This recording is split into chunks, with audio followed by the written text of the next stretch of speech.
करूयात। मान्सून महाराष्ट्रामध्ये दाखल, सिंधुदुर्ग जिल्ह्यामध्ये दमदार पाऊस। हवामान विभागाची माहिती। तर आज राज्यातील काही भागांमध्ये पावसाचा रेड अलर्ट। ठाकरे बंधू एकत्र येणारच, खासदार संजय राऊतांचं मोठं वक्तव्य। मनसे युती संदर्भात उद्धव ठाकरेंकडून सकारात्मक भूमिका असल्याची राऊतांची माहिती।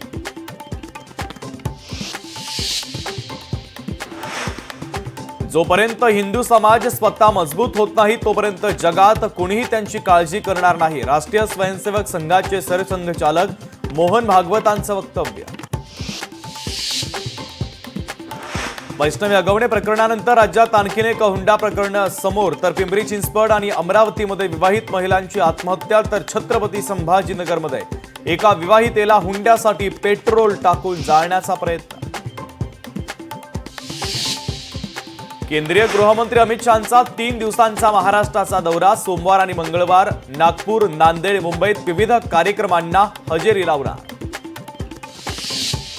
निलेश चव्हाणच्या विरोधात बावधन पोलिसांकडून लुक आउट नोटीस जारी। अगवणे कुटुंबियांना मदत आणि कसपटे कुटुंबियांना बंदुकीचा धाक दाखवत धमकावल्याचं प्रकरण। भारत जगातील 4थी सर्वात मोठी अर्थव्यवस्था। जपानला मागे टाकत भारत 4थ्या क्रमांकावर पोहोचला। नीती आयोगाच्या अध्यक्षांची माहिती। तेज प्रताप यादव यांची 6 वर्षांसाठी आरजेडी पक्षातून हकालपट्टी। आरजेडी पक्षाचे प्रमुख लालू प्रसाद यादव यांचा मोठा निर्णय।